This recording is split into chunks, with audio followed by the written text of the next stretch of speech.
We've been saying to you for a while, have you been listening to us for a while? That you create your own reality. Those words were coined by Jane Roberts. She was receiving Seth. You create your own reality. And Jerry said, that's good. How?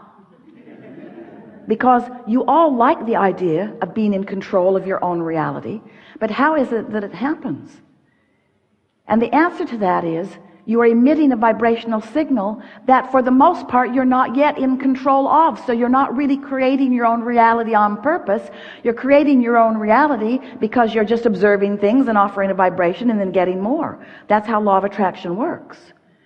So when you are looking at something wanted, you are including it in your vibration. When you say yes to it, you're including it in your vibration. When you talk about why you want it, you're including what you want in your vibration. You're finding resonance with that, and the source within you will join you in that fully. But when you're talking about what you don't want, you're finding resonance with that. There's no exclusion in this attraction-based universe. So when you say, no, I do not want that, you are a vibrational match to the very thing that you do not want. And the negative emotion that you feel is letting you know. There's discord within you because you're lining up with what you don't want. Law of attraction is bringing you more and more of what you don't want, you see. So we want to talk to you about vibration. Are you at the point that you can stand hearing about it? Yeah. You are vibrational beings. And now that you are willing and comfortable with talking about vibration, we want to remind you that vibration is everything. And that law of attraction is the engine behind it.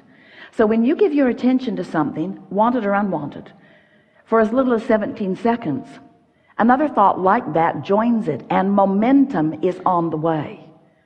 Do it for another 17 seconds and there's more momentum, and another 17 seconds and there's more momentum. You cross the 68-second mark and there is a lot of momentum, enough that you are having a manifestation of emotion within you. A manifestation of emotion. Don't you think it's fair to call emotion a manifestation? Since you feel it.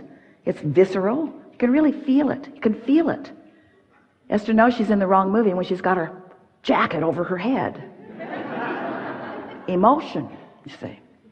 So as you begin to realize that you have this guidance within you that's letting you know, and this is really the subject of this day that we most want to help you to feel and know, because it is the subject at this part of your evolution that will serve you the most. We want you to teach yourself about the momentum of thought, because thought is a very powerful thing, and thought that is in alignment with the source within you is more powerful than we have a reasonable way of explaining to you. Every thought is powerful. When you find resonance with unwanted things, you pinch yourself off from your source. You disallow the goodness that is your true trajectory, and that's why it feels so rotten while it's happening to you.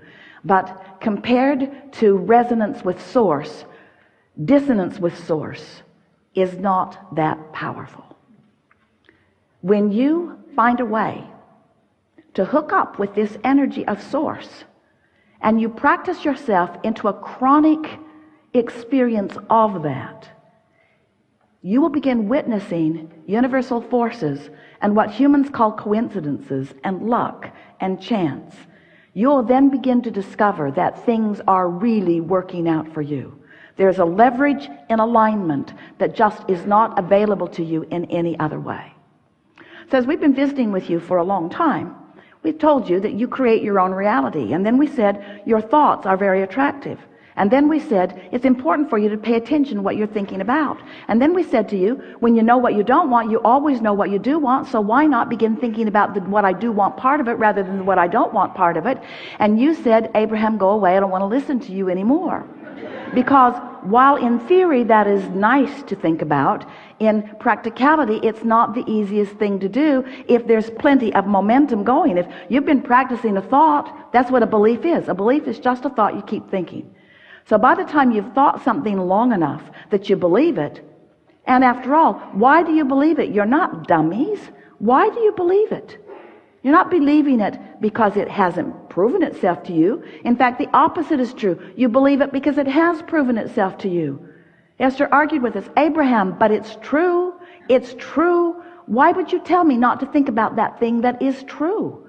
and we say there are a lot of things that are true that you want, and there are a lot of things that are true that you don't want, we'd pick between them, just like the food buffet.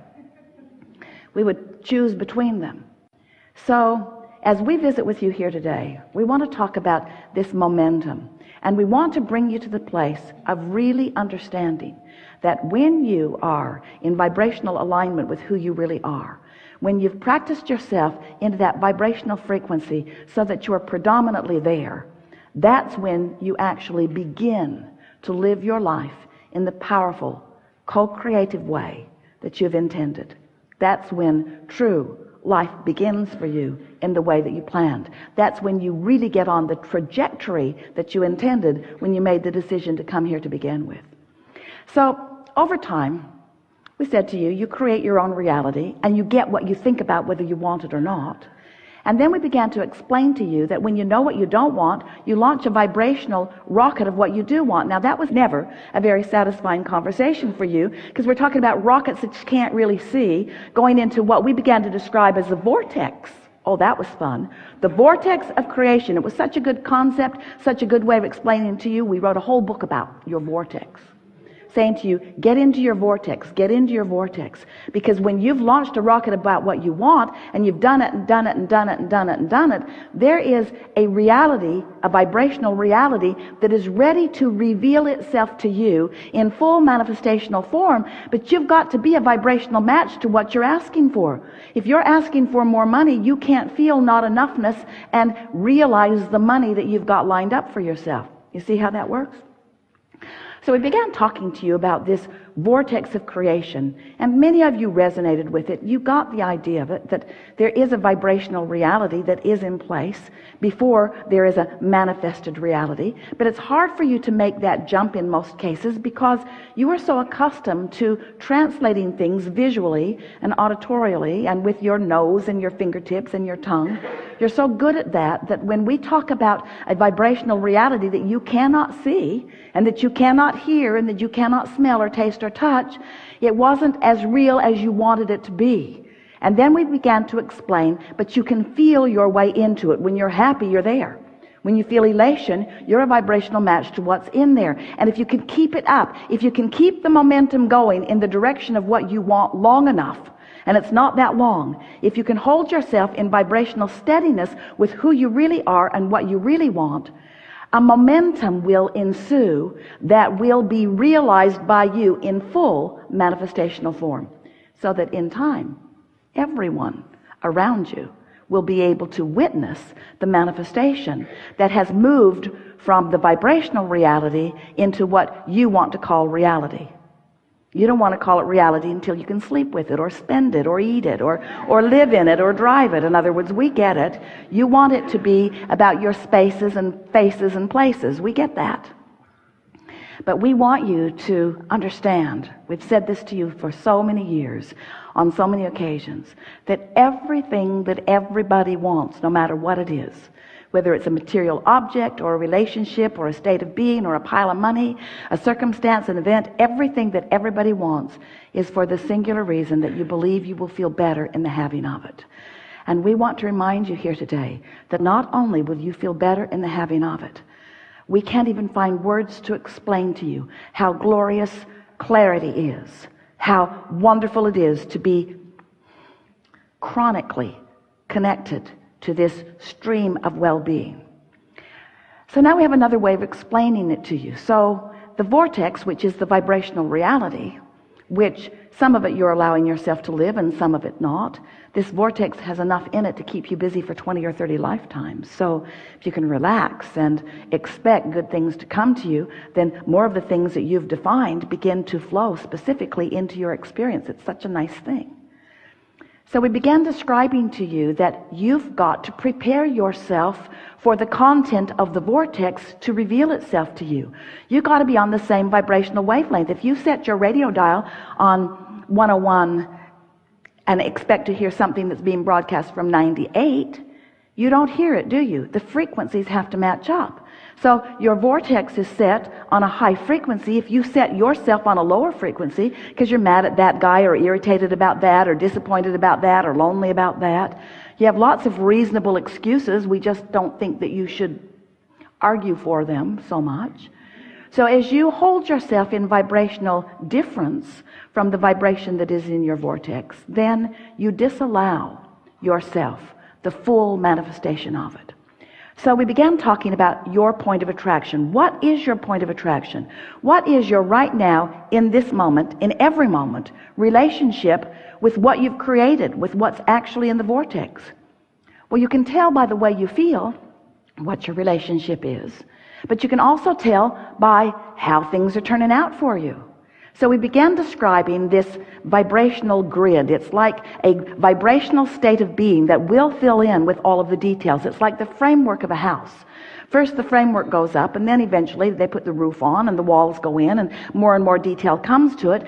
But initially there's a sort of a grid-like structure, and we want you to be aware that you've got this grid-like structure going on all the time that you have control over, that most of you have not been exercising your control as much as you can, or even hardly at all, because you've been observers of things rather than determined that you're going to prepare a grid, a point of attraction that matches what's in your vortex. So as we began describing this point of attraction, this grid, reminding you that your emotions are your indicator of really where your grid is. So if you recall the conversations that we've had about the emotional scale, where there's despair or powerlessness, and there is revenge, and there is frustration, and there's hopefulness, and then there's love and eagerness and all of those things that feel so good, appreciation. So this emotional scale, we want you to now superimpose over this emotional scale of not feeling good to feeling really good, these spinning discs, your point of attraction. So Esther began thinking to herself, what disc am I on? She'd say to someone, I'm on the Henri disc, so you might want to stay away. But the truth of it is, no one can stay away because law of attraction is so powerful, especially if there's momentum going. So what really happened is, even though Esther said, stay away, I'm Henri, really what happened, other Henri people joined her on her disc. And then when they would get there, she would say, you're really Henri, I really don't like you being here. And they would say to her, well, you're Henri too, I really don't like you being here, but here we are, Henri together, just like law of attraction says that we must be. So if you really want to know what disc you're on, just look around. If there are Henri people around you, that's your disc. Because they're not getting on otherwise, you see. They cannot defy law of attraction and jump on, oh yeah, I was on a high-flying disc, I was doing so good, I was just soaring, and then you showed up. No, that's not really what happened. No, I was worried about you showing up. I remembered the last time you showed up. I was tensing against you showing up. I was remembering how much I didn't want you to show up. I was shouting, no, don't show up, and then you showed up. That's really how it happened. In other words, law of attraction is a very powerful thing, you see. And so Esther started having fun with these discs. She said, Abraham, it's like the 7 dwarves. There's the happy disc, the grumpy disc, the passive-aggressive disc. She's up to about 200 dwarfs now, as she's finding all kinds of places in this range of emotions. But so we want to call your attention to your point of attraction. That's really what we want to talk about, because if you will take it upon yourself as your conscious responsibility to choose the disc that you're on, and then stay there deliberately by thinking about things that make it easier and easier for you to stay there, then you're going to start rendezvousing with more and more that makes it easier to stay there, until you will have a momentum going that will keep you chronically, usually, often, most often, on this high-flying disc. It's really, really wonderful to be on the high-flying disc, tuned in, tapped in, turned on, feeling clarity and passion and love and appreciation. Your view of the world from the high-flying disc is the view of the world that the source within you holds. That's who you're rendezvousing when you rendezvous on this high-flying disc. You're rendezvousing with source, and that's why you're so clear. That's why you're so funny. That's why you're so knowledgeable. That's why you feel so good. That's why you have so much vitality.